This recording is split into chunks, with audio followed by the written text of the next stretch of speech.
What's up, everybody? Welcome to another episode of What You Smellin' with Chubbz and Kellen. I'm Chubbz. And I'm Kellen. We got a special episode for you guys today. We got a special guest, our CBS correspondent, Mr. Julian Andrews, the one and only, a.k.a. Juju. Yes, sir. A.k.a. I know what's going on. A.k.a. I'm in L.A. every day, on the scene, making the scene, behind the scenes. Oh, wait. Tell him. And you know we like to start every show with our video clip of the week. Our video clip this week involves Jock Peterson and Tommy Pham. I've heard of this one. Okay. I know what's about to happen. Are you ready to see? A fantasy feud. I don't think you know what's about to happen. I mean, I've heard the story. I've not seen the clip. Let's do it. But I know somebody's getting slapped. Man. Let me see. Let's see. Ooh. Let's watch it again. Ooh. Woo! Don't do Slap that. a man like that. That Just was like that. that's my first thought, Over honestly. fantasy. Is Jock doesn't like to fight. You can just tell by the way he took that slap. Yeah, that's true. That's a I do not like to fight take right there. What you doing, bro? Yeah. He took it like Chris Rock took it from Will Smith. Just he For backed real. up. He thought he was just like, whoa, bro. We are professionals over I here. thought it was just a Crazy. joke. Yeah. That's insane. That's true. Oh. I'd have slapped the hell out of Tommy. You ain't lying. And Tommy asked, neither one of us playing tonight. Disrespect. I'd have broke your face. He slapped his shit. They slapped him like he owed him money. Well, that's what he said. I think I heard a comment of him saying that it wasn't just about fantasy. This is a big money fantasy league. There's a lot of money on the line. But I heard he was talking shit about the Padres too. True. You heard that too? Yeah. we all talk shit about the Padres. Yeah. Well, the Padres have to win something for us not to talk shit about them. Who? Yeah. Exactly. The It's Triple not A a team. rivalry. He said the Triple A team. That's allowed to play 162 exhibition games. That's cold. How you feel about the Padres? It's not a rivalry, San Diego.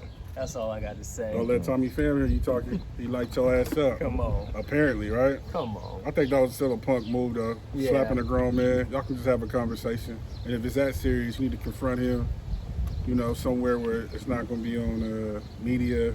It's not going to be filmed. That's a one-on-one type That's of the situation. thing. There's plenty of places inside the stadium to have that conversation or to do anything you want to do, but to kind of come up in the middle of the field, knowing that there's fans already in the ballpark, and do that.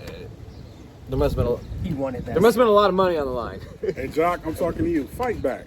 Yeah. You a grown-ass man. Don't let another grown-ass man slap you in the face and you do nothing.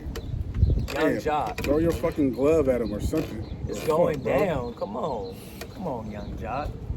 Oh. Oh, fuck. He in the track. He didn't catch that. Sorry. It's from my boy. I caught that. That Young Jock Going Down was my Facebook, Ooh. MySpace song in college. You know, you got to pick a song on the thing. That's I had how Young you Jock feel? Going Down. Oh, they thought you Oh, was I thought I was Kids cool. don't know about MySpace like that. Yeah, you though. don't even know about MySpace. They thought you were the one, not the two, huh? Yeah. Ooh, wait. Who's your top? What was it? Top 5 on? Top 8. Don't give me Top 8? yeah. Oh, who was my top 8? It was always just different girls I was trying to hook up with. You know, Player. like just trying to make it.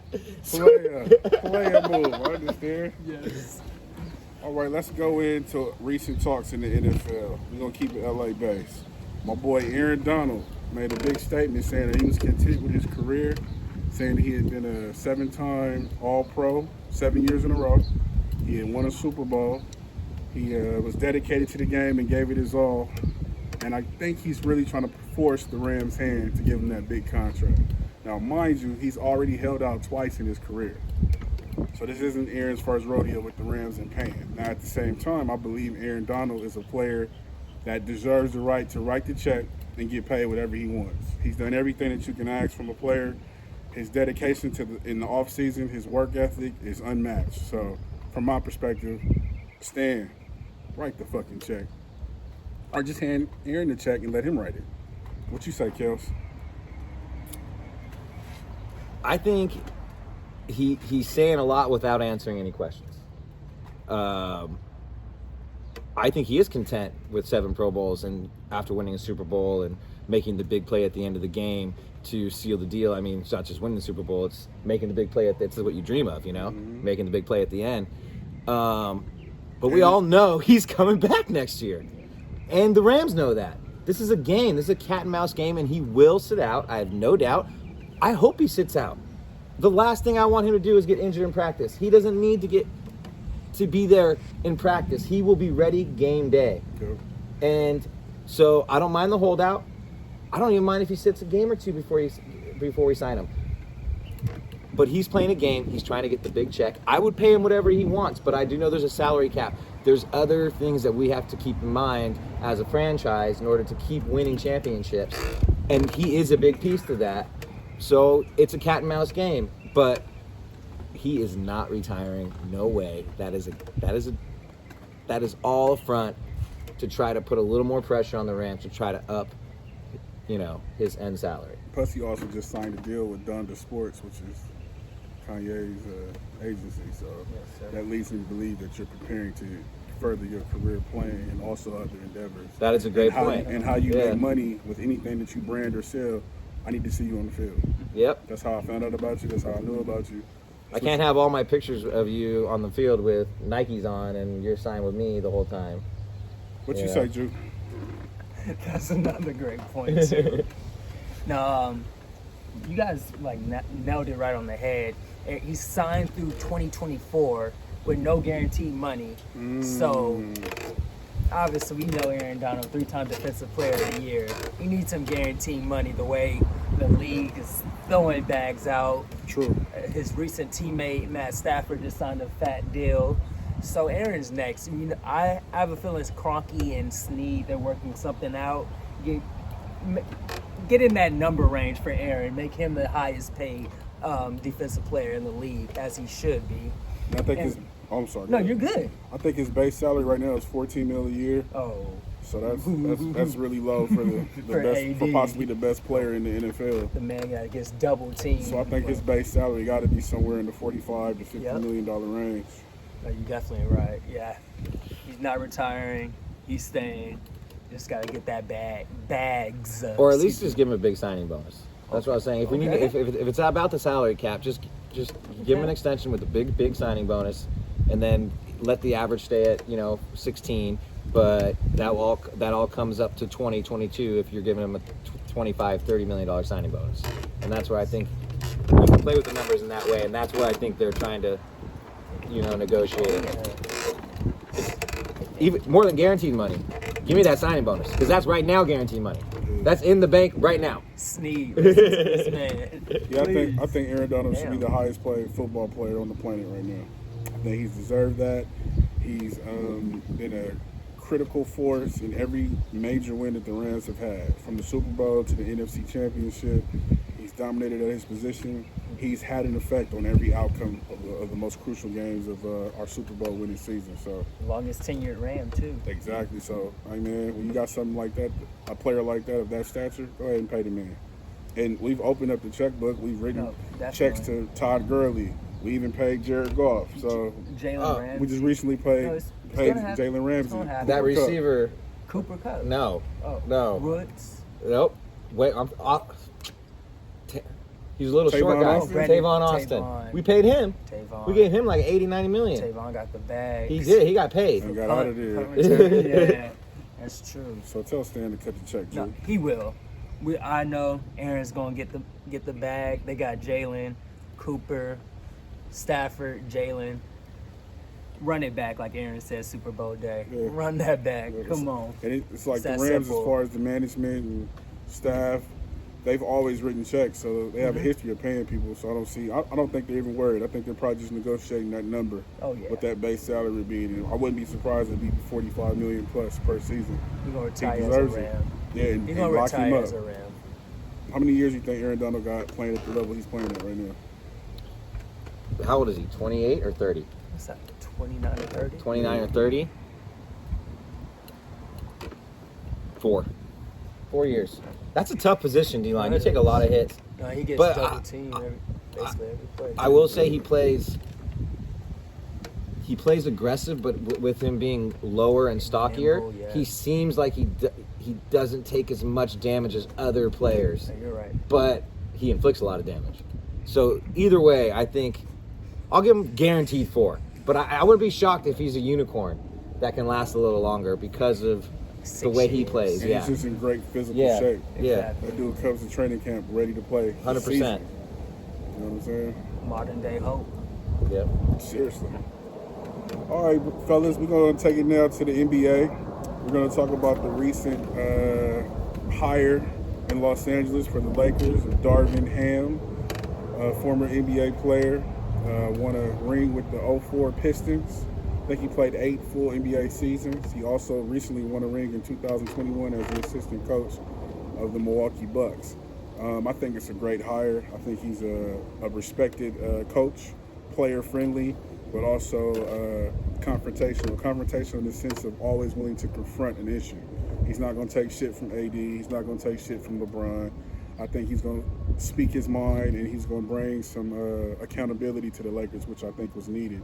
I think Frank Vogel, his hands were tied. He was kind of unable to really articulate his points. He felt like he had to placate to the star players on his team because the pressure to win another championship. And I think Darvin Hamm is going to come in and do the exact opposite and let people know, like, we won a championship 3 years ago. We're trying to win one this year. So all what happened in the past doesn't matter. It's about who's going to work hard today, who's going to be accountable, and more importantly, him being a great coach. I mean, to me, it comes down to the Lakers' health. Can Anthony Davis just stay healthy? If Anthony Davis stays healthy and plays his style of basketball, what he's capable of playing, he's a top 5 player in the league. So missing or not having that component to our team makes it tough on any coach. So as much as we like the hire, it comes down to overall play and us being healthy throughout the season. I'm going to let you go ahead and piggyback off of that, Kels. Are we still on if Anthony Davis will make it through the season? Is that how much you love the Lakers? I love the Lakers. Because I love the Lakers, and I'll tell you right now, Anthony Davis will never, ever make it through a season. So if we're banking on that, we're in some trouble. I mean, well, that's what we're set up to do. Well, we better find a different setup. So who do you replace Anthony Davis with? I don't know. I haven't thought that deep, but I'm just saying. To me, we're talking about the hire. I think, first of all, LeBron James is the head coach of Los Angeles Lakers. But in that being said, and since we all know that, what you really need behind him is a strong voice that's well respected.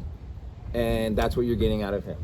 You're getting somebody that's played in the NBA, somebody that's won a championship as a coach, somebody that's won a championship as a player, and somebody that, players 3 through 10 on the roster will listen to and respect, and he'll demand respect from. Do I think LeBron James will quote unquote, will he demand respect from LeBron James? I think that's hard for anybody to do. And I think it might even be a little bit hard for a player like Anthony Davis, because it's not like he was a star and Anthony Davis will still look at himself as, I'm a superstar, you don't even know what it's like to be me.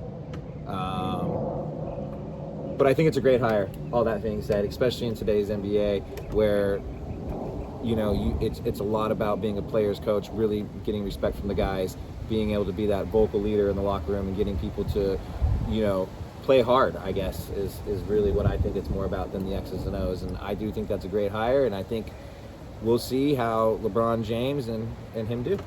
I also want to add that LeBron tweeted how excited he was about that hire. I'm extremely excited.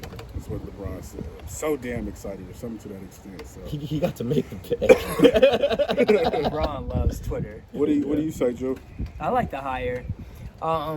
It's interesting. Just like, I don't feel like the Lakers, like that head coach decision is going to change it. Like the Lakers, they need to find their identity as a team. Since Westbrook, the big 3 is coming back for the Lakers. They need to find their identity, learn how to gel, be willing to play some defense. Because as last year, man, just pick up ball, just let the team score and try to match their buckets. But that's not working. So hopefully the Lakers, like Darvin Hamm, could have that Ime Udoka change on this organization. Push all the ego to the side and focus on one goal, get to Lakers, what we know as Lakers fans, and that's that championship Larry O'Brien trophy. Yeah. So I'm not trying to put all that pressure on Darvin, but like you guys said, it's a player-friendly league.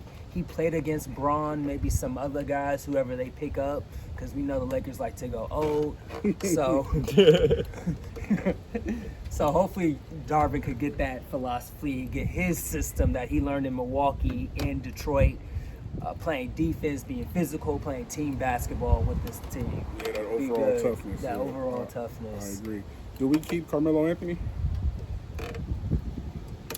I liked Carmelo Anthony. I think he's fallen into a role that helps teams personally, and I think he has kind of like a vibe with him, a stigma with him with some people where it's like, well, you can't win with him, and I'm like, I think you could win with him for sure. I think there's other players on the team that I'd get rid of before Carmelo Anthony. How do you feel about Carmelo? Agreed. And especially having Melo come off the bench and have him operate in that below the 3-point line and stretch it out when needed, it'd be a good addition because Melo gets buckets still. He still does. I totally agree. Definitely want to keep Melo. How do you feel about Trevor Ariza? Trevor, you my guy, but for real, Trevor, you my guy, but my guy. We'll see what's happening out in this free agency world. But get your bag, Trevor. What you say, Kel? You want to hold on to the past, but you know, he was a great role player in the day, and when role players age, they age out of their role. And I feel like he's aged out. Say that one more time for me, baby. That was good, yeah. boy. You was on your game. Say that again. When role players age, they age out of their role. Woo! The gospel. I'm preaching today. Think about that. Jump back. Woo! Hit me with it. Is there any player that you think from last year's roster that we need to definitely keep?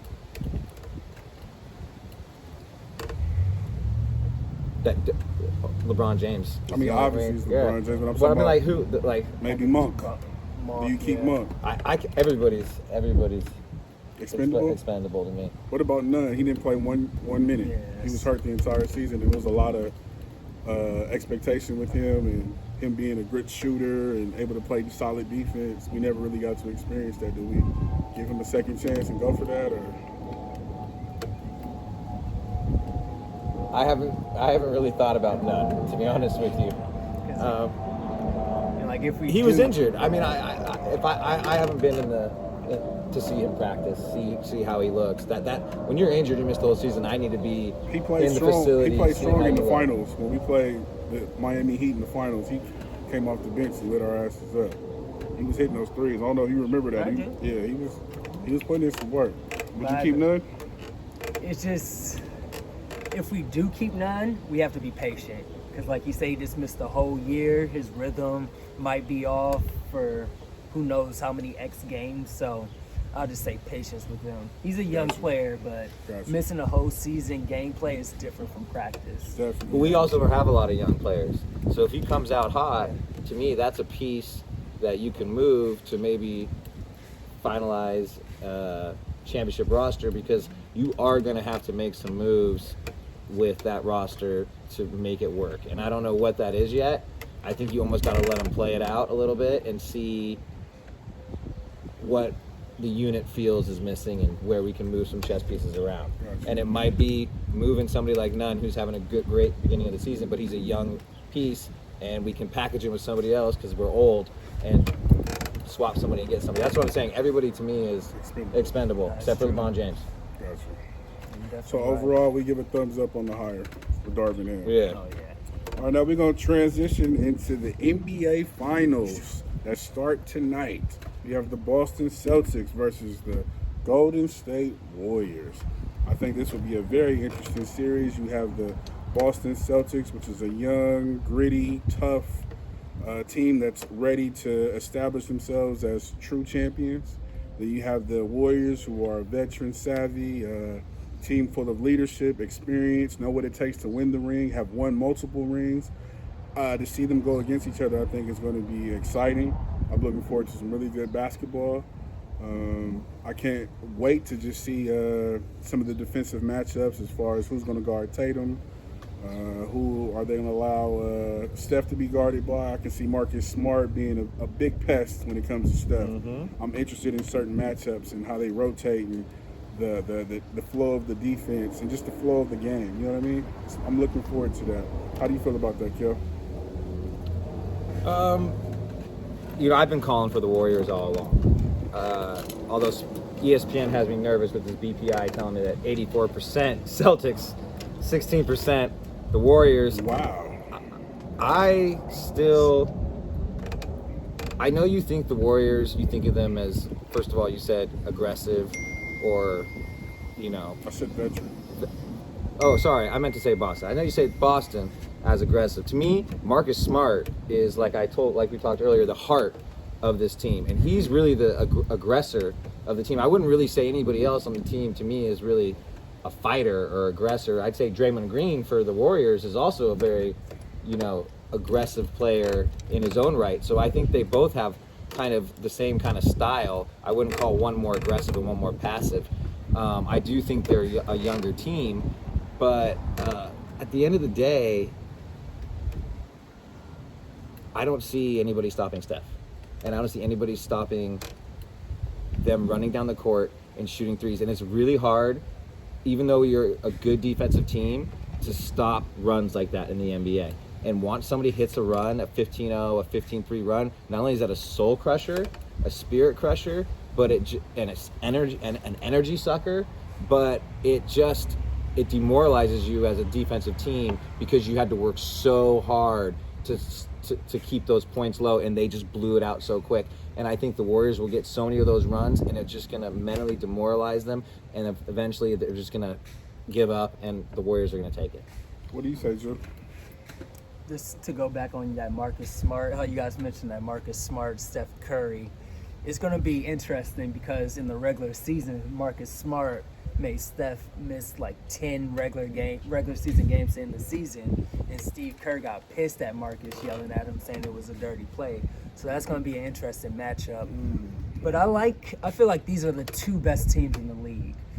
Boston in the East, Golden State in the West, meaning like they play basketball the right way. They have their superstars, but everyone on the team knows their role, even going to the bench. And it's just perfectly how they're matched up. Like I see Steph, Marcus, Andrew Wiggins, Tatum, Clay, Jaylen Brown, Draymond, Al Horford, and Robert Williams and Kevin Looney, who love to board. So this is going to be a great series.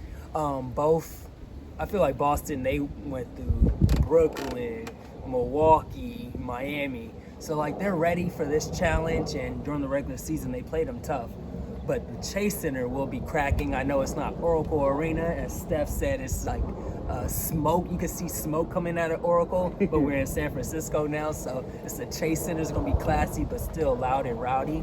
So it's going to be a energetic game. Got me energetic talking about it. Man, we all fired up for it. I can't wait to see it tonight. Yes. So we like to close every episode with what we smelling. And we're going to give you some of our series predictions. And we're going to also give you a prediction for who we think will be Finals MVP. We're going to start with my man Kells. Go ahead and give me a series prediction. First of all, I'm going to give you game one prediction. Golden State. Series, Golden State in 6. Steph Curry, MVP. Lock it in. Go take that to Vegas right now and put it in for a parlay bet. Put $100. You're going to walk away with $1,000. Golden State game 1. Golden State in 6. Curry MVP. How many points do the Golden State Warriors win by tonight? 12. Oh, You write that down, baby. we got Ernie. I didn't even stutter. 12. Okay. 12 plus? Oh yeah. Okay. What about you, Drew? Golden State in 6. I got Wiggins MVP, Finals MVP. Tonight, Golden State by 2. Ooh, by 2. I like that Wiggins though. That was good. Yeah. I like that. That's a good call. I'm going to go Golden State in 6 as well. Okay. And my Finals MVP, I think, will be Klay Thompson. Ooh. I think Klay's going to show out. Game 6 Klay. You already know. All right. And tonight's game, I got Boston by 2. Ooh. I like to throw a little shocker You out do. there. You know what I'm saying? Okay. You do. Hey, I want to thank you guys all for joining us again for another episode of What You Smellin' with Chubbz and Kellen. I'm Chubbz. And I'm Kellen. And I want to give a special shout out to our guest, Julian Andrews, the one and only. Juju. Our analyst representing CBS Sports. We love you, brother. Thank you for coming on. Thank you for having me. And we also want to offer our condolences to the family of Marion Barber, who recently passed away. We also want to offer our condolences to Captain Shahid Muhammad, who just passed away, and his family. It's a tough time in the world. Love your people. Give them their flowers now. Y'all be safe and continue to grow and always stay inspired.